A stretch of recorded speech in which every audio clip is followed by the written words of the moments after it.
तू चलता चल, तू चलता चल, तू चलता चल। अच्छा, Dinesh, you have a question, बेटा?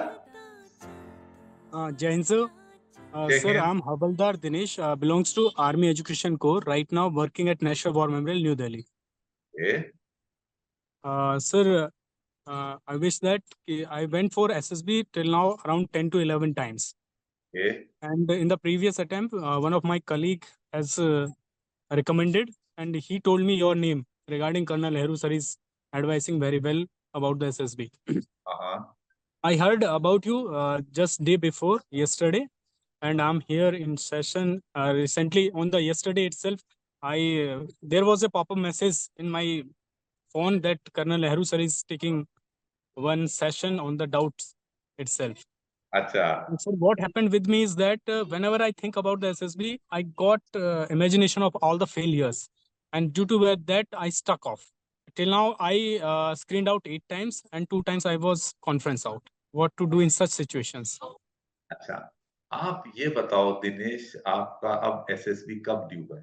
Sir, I attempted all the SCO attempts I had taken, and I'll go for the SL commission now after 1.5 year. It's I have a time of 1.5 years now. आप क्या करो, ये छोटे मोटे सवालों के चक्कर में पड़ो ही मत। आप हमारे गाइडेंस प्रोग्राम के लिए एनरोल कर दो अभी, और हम आपके 1.5 साल साथ रहेंगे, और हम ये छोटी मोटी चीजें क्या बड़ी बड़ी चीजों को भी रिजॉल्व करेंगे, आपके करियर में भी आपको गाइड करेंगे, एंड जो है बात बनेगी। मुझे रिक्वायरमेंट खाली ये है, मेहनत करने वाला बंदा होना, बस। ठीक है, तो आप आ जाओ। आपको जिसने सलाह दी थी उसका भरोसा करो, तो देखते हैं बात बनेगी। ठीक है, So, और बताओ। सर वन अनदर थिंग, अभी आपने कहा था कि अराउंड 50 to 60 होने चाहिए. तो previous time when I was conference out at the time I had taken coaching from. He अच्छा, told me that only it is enough to attempt 27 to 28 or 30, more than around 30, but write in elaborate manner so that the idea can be taken by the psychologist. Okay. Now the some contradiction is here, sir. हाँ हाँ हाँ, contradiction तो हो ही जाते हैं, और जितनी coaching वाले हैं मेरा तो उनसे कॉन्ट्रडिक्शन ही कॉन्ट्रडिक्शन है। Yes. मैंने आज का सेशन सुना सर, आप स्ट्रेट फॉरवर्ड हो एकदम. दिनेश, मैं आपको एक बात बताता हूँ, it is unrelated to this, but it is a fact of life. Dinesh, मैंने 23 पंजाब बटालियन कमांड की थी। सर कभी 23 पंजाब आपके आसपास कभी आई है पिछले 7-8 साल में कहीं? नहीं सर. नहीं, कोई बात। 23 पंजाब, हम जब मैंने बटालियन कमांड शुरू की थी, हम शूटिंग कंपटीशन में 6-7वें नंबर पे आते थे, मतलब एवरेज थे हम इन्फेंट्री बटालियन में। सर मैंने कहा ये एक्सेप्टेबल नहीं है मुझे, मैं ट्रेन करूंगा आपको, and I will get you to the level which is required. और मेरे कमांड के दूसरे साल से हमने शूटिंग कंपटीशन डिवीजन के जीतने शुरू किए, और ऐसा स्टेट हो गया कि जो थे, लोग कहते थे कि आप फाइनल रिजल्ट अनाउंस कर दो, स्कोर अनाउंस मत करो, उसमें बड़ी बेइज्जती लगती है। हम इतने स्कोर से बीट करते थे लोग। और मैंने जो थे इन्फेंट्री स्कूल मऊ से, जो सीखे हुए माने जाते हैं ना कि एएक्सआई इंस्ट्रक्टर वगैरह जो हैं, उनको मेरा ऑर्डर था कि ये शूटिंग टीम के नजदीक नहीं फटकेंगे, forget that shooting for the team, they not even come close. मैंने कहा ये मऊ मऊ की शिक्षा मुझे पता है कैसी है, समझे? हमारे एक ब्रिगेडियर साहब थे, जब हम जीतते ही रहते थे कंपटीशन, तो उन्होंने कहा यार एक बार आप ब्रिगेड की क्लास ले लो कि कैसे शूटिंग तुमने कैसे सिखाई। मैंने कहा ले लेता हूं, मुझे कोई दिक्कत नहीं है। जब मैंने क्लास ली, तो उसके बाद हम जैसे क्लास में बोलते हैं ना कि sir would you like to say a few words, पूरा करने के बाद, फिनिश करने के बाद, तो मैंने ब्रिगेडियर साहब से कहा कि सर आप कुछ कहना चाहेंगे? वो कह लगा नहीं यार, पीछे से याद नहीं, कुछ नहीं कहना। ठीक है सर, कोई बात नहीं। फिर हम चाय पीने लगे साथ में, तो उनसे रहा नहीं गया, कहने लगे यार तुम पूरे हमारे इन्फेंट्री स्कूल मऊ की शिक्षा को चेंज कर रहे हो यार। तो मैंने कहा सर आपने तो मुझे कहा था ना कि कैसे मैंने सिखाया लोगों को, मैं तो वही बता रहा था आपको। सर अब उसमें इन्फेंट्री स्कूल मऊ की शिक्षा से वो अलग हो जाए तो मेरे मेरे को कोई कष्ट नहीं है उसमें। मेरा मुद्दा ये था कि मेरे बटालियन के शूटर सही शूटिंग करें, उसके लिए जो मेरे हिसाब से सही बनना मैं सिखाऊंगा ना। मैं क्यों बाउंड हो जाऊं कि इन्फेंट्री स्कूल मऊ क्या सिखा रहा है। अगर इन्फेंट्री स्कूल मऊ ही गलत सिखा रहा है तो मेरे लिए उसकी कोई मतलब नहीं है। Anyway, this is just a short story. आप ये देखिए, उन्होंने आपको कहा कि आप जो हैं इलेबोरेट जवाब दीजिए, और आप 25-26 भी अगर करते थे इट इज गुड इनफ। ठीक, there is some merit in what he has said. ऐसी बात नहीं है कि जो ये सलाह आपको दी गई है बिल्कुल ही बकवास है। नो, बिल्कुल बकवास नहीं है ये। पर आप ये देखिए, क्योंकि आप एजुकेशन कोर वाले हैं, आप और मैं एक ही फील्ड के हैं, इनफैक्ट आपका एक्सपीरियंस मेरे से ज्यादा लंबा है एजुकेशन का, मेरा आपसे कम है। तो जो है, जब आप कम्युनिकेट करते हो तो पहला प्रिंसिपल कम्युनिकेशन का होता है कि जो बात आप कहो वो क्लियर होनी चाहिए। क्लैरिटी का मतलब ये हुआ it should not be subject to varying interpretation. जो बात आपने मैंने जैसी सोची आप उसको वैसे ही समझना चाहिए आपको। तो ये क्लियर हुआ मेरे बात, हुई क्लियर। उसके बाद जो मैं कम्युनिकेट करूं वो कॉम्प्रिहेंसिव होना चाहिए। मतलब कि मैंने आपको जवाब दे दिया, उसके बाद आपके दिमाग में और सवाल नहीं आ जाने चाहिए कि भाई फिर क्या हुआ, भाई ये कैसे होगा। अगर मैंने ये बात की तो मेरा कम्युनिकेशन कॉम्प्रिहेंसिव भी था। प्रिंसिपल है ये। सर तीसरा प्रिंसिपल जिसको ये अब आपके जो सिखाने वाले थे इग्नोर कर गए, वो था प्रिंसिपल ऑफ ब्रेविटी। अगर मैं कोई बात आपको क्लियर और कॉम्प्रिहेंसिव 4 शब्दों में बता सकता हूं, तो अगर उसके लिए मैं 6 शब्द यूज करता हूं तो उसमें 2 शब्द जो है वो अननेसेसरी है और वो कंफ्यूजन क्रिएट करेंगे। है ना बात। जैसे कि अभी न्यूटन साहब की लॉ की बात चली थी मैकेनिकल इंजीनियर से, तो फर्स्ट लॉ में आया कि भाई a tendency of a body to stay at rest और in continuous uniform motion unless and until acted upon by an external force। Sir clear, comprehensive और ब्रीफ डेफिनेशन है। इसमें से कोई भी एक शब्द हटा सकते हो आप। कट्टू कट है, कट्टू कट आंसर है सर ये। आप इसमें से कोई वर्ड हटा नहीं सकते। और अगर दिनेश आप इसमें कुछ और वर्ड ऐड करोगे they will create confusion, it will not add to clarity. है ना, बात सही है। पॉइंट है सर। ये है, या हम, ये तो फिजिक्स की बात हो गई। आप मैं इन जनरल सोशल उसकी बात ले लेता हूं। वर्ल्ड वॉर 2 की सिमेट्री पे लिखा हुआ है,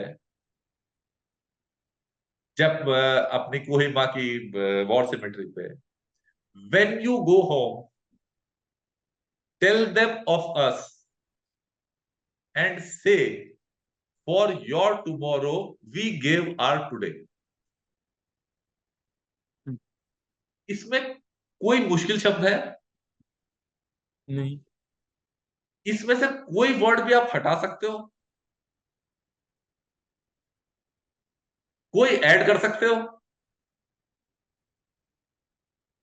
ये हुई बात। अब इनको छोड़ देते हैं, हम सिचुएशन रिएक्शन टेस्ट पे आ जाते हैं। इसकी बात हो रही है ना। सिचुएशन आई कि आपके माँ बाप जो थे उनमें बहस चल रही थी ये लेके कि भाई दिनेश जो है ये क्या करेगा अपने करियर में। तो इस सिचुएशन में एज दिनेश आप क्या करोगे? ठीक, आ गई सिचुएशन समझ में आपके? सर आप यंग हो अभी, तो खैर आप एजुकेशन हो, आप वापस चले जाओ हिस्ट्री में जब आप स्टूडेंट स्टेज में थे। तो अब आप मुझे, आप इसका जो मैंने आपको असूल बताए उनके हिसाब से आप क्लियर, कॉम्प्रिहेंसिव और ब्रीफ जवाब दो। सर मैं दोनों से कहूंगा कि मेरे ऊपर लड़ाई करने की क्या जरूरत है, जो मैं अभी पढ़ाई कर रहा हूँ उस पर फोकस करने दो। फाइन, ठीक, आपने ये जवाब दिया है। अब मैं आपको जवाब देता हूं which is clear, comprehensive and brief. अब देखिए, I convinced my parents that I want to become an army officer. अब देखिए डिफरेंस क्या हुआ, आपकी में क्या हुआ, आपके जवाब में कॉम्प्रिहेंशन की कमी है, क्योंकि क्या वो कन्विंस हुए कि नहीं हुए, वी डोंट नो। क्लैरिटी नहीं है। और आप क्या बनना चाहते हो वो भी क्लियर नहीं है। क्लैरिटी नहीं। अब जो मैंने जवाब दिया वो क्लियर भी था, वो कॉम्प्रिहेंसिव भी था, और वो ब्रीफ भी कुछ था। बस। ब्रीफ भी था। हाँ, it was something similar to this laws of motion, और कुछ मैंने जो एग्जांपल दिया आपके वर्ड्स के, सर तो ये उन्होंने ब्रेविटी वाला जो था प्रिंसिपल उन्होंने इग्नोर कर दिया। Doesn't matter, but it is a important rule of communication, है ना। अब दूसरे नजरिए से देखते हैं, हम असेसमेंट कर रहे हैं। अब मेरे पास एक इंडिविजुअल जो है उसने 27 का जवाब दिया, है ना। जवाब उसने बड़े अच्छे दिए। अब मेरे पास हाइपोथेटिकली मैं ये जानता हूं कि ये टेस्ट अगर एक इंडिविजुअल बढ़िया है तो वो 60 के 60 का जवाब दे सकता है, दे सकता है ना। तब तो हमने टेस्ट रेट किया कि 30 मिनट में 60 का देना। तो जो इंडिविजुअल अगर सिमिलर क्वालिटी के जवाब दे रहा है और वो पूरे के पूरे कर रहा है, तो वो क्या मेंटल स्टेमिना या स्पीड ऑफ डिसीजन मेकिंग में इस इंडिविजुअल से बेटर हुआ कि नहीं हुआ? पॉइंट है सर। पॉइंट है। एक और बात देखते हैं। अब जब थे हमारे मिग 21 के जो थे वो फाइटर पायलट जो पाकिस्तान से वो उसमें हो गए थे, कि नाम क्या अभिनंदन। है? अभिनंदन जी। विंग अभिनंदन, कमांडर हाँ, अभिनंदन। अभिनंदन, बिल्कुल बिल्कुल। अभिनंदन को कितना टाइम मिला होगा डिसीजन मेकिंग के लिए कि मिसाइल बुजुल F-16 पे फायर करूंगा ना, कितना मिला होगा? Fraction of seconds. Fraction of second, and also the consider the stress, yes. जिंदगी मौत का सवाल, Still, he was also waiting for the decisions of the seniors who were in on the radar and all the communication systems. है ना। अब आप ये देखो दिनेश, अभिनंदन का भी सिलेक्शन तो इन्हीं टेस्ट के बेसिस पे हुआ था। अगर वो 27 करने वाला है और मैंने डिसीजन लेना है कि भाई कि इसकी स्पीड ऑफ डिसीजन मेकिंग ठीक ठाक है, इसको ले लूं मैं, उसके बाद तो ट्रेनिंग ही है भाई, बेसिक सिलेक्शन तो हो गया ना। तो तो क्या मैं जो हूं, जो 27 ही कर पाया था, जवाब ठीक दे रहा था, क्या मैं उसको भरोसा करूंगा कि ये ऐसी सिचुएशन में काम कर लेगा? क्या शॉर्ट है? ड्यूरेशन ऑफ टाइम में राइट डिसीजन ले पाएगा? अब मेरे दिमाग में डाउट आया कि नहीं आया एज अ सेलेक्टर? भाई मेरे ऊपर भी प्रेशर है ना